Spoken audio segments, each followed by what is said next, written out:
and you are tuning into What Not to Do. Yes, our weekly broadcast aired at 10 a.m. You're right on time. So I'm telling you, Father God has given me a series, and we're going to continue on the topic forgiveness. So don't go anywhere. Don't touch that dial. Don't stroll up, because it's going to happen right now. Let it sing the songs of mercy I found. For I have nothing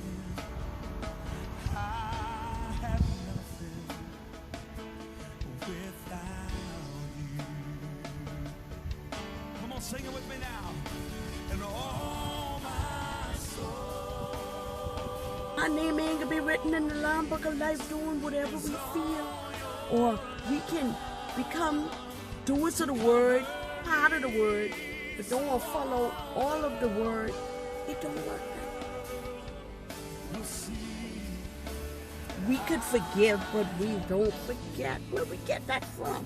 God don't treat us like that. When He forgives us, He forgets it. Listen, look at the parable of the prodigal son. There's much that we can learn from that story. He took his inheritance and left his father. He was comfortable. He had a lot, but he left his father. Went out there, did all he wanted to do, spent it up, got into the wrong company. How he left was not how he came. He left home. He left without any problems. He left wealthy. He left having substance.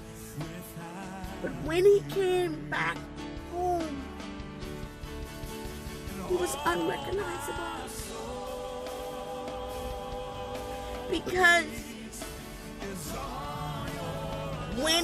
before he left, and how he came was like two different individuals, all in the same body. When we are under the protection of God, He makes us whole. He puts us together. He does so many things for us. He provides for our wants. He heals our body. He does things. He teaches us. We are whole. When we leave God and we decide to do whatever we want to do, how we left is not how we return. If you understand what I'm saying. But here is the significant part.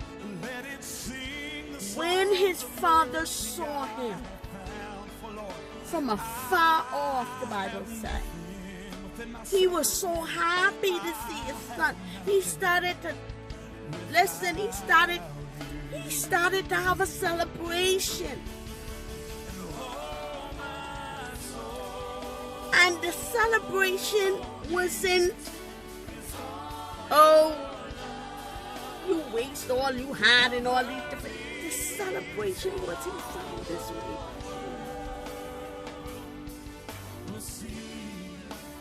You know what that tells me? That tells me some of us leave home, we mess ourselves up.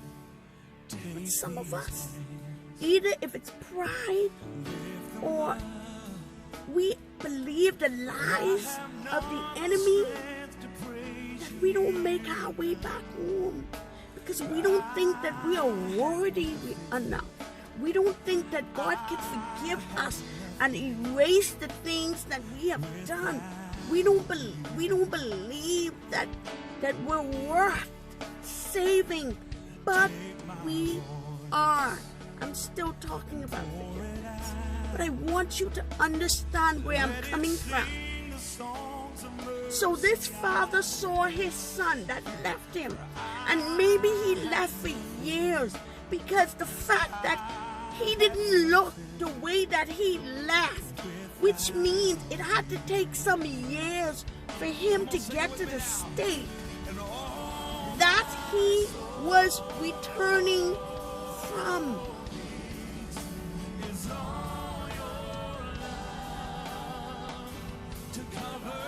He wasn't the same. I can imagine he was unrecognizable, but the father knew his son.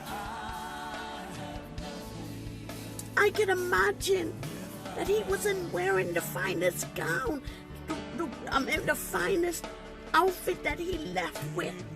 Probably was in rags. He probably was filthy. He probably smelled bad. He probably didn't look the same. But in spite of how he looked, in spite of how everything was, in spite of what he did, he still managed to make it back home. And even in his mind, he was settling to serve. He wasn't even settling to be called a son. He wasn't settling for that. He was settling for the lowest, to be a servant. But you know what the father did? The father reinstated him back into his position, as if he never left. Now I know that son was shocked. I pray that this podcast has been a tremendous blessing to you, as it has for me. I pray that the message, that the word that you have received today, that it will fill your heart and cause you to make some adjustments if needed. Think about it. At least to have another perspective in this journey of life. Until next time, thank you for tuning in to What Not to Do. I am Blessed One, and I'll see you next Monday at 10 a.m. Bye.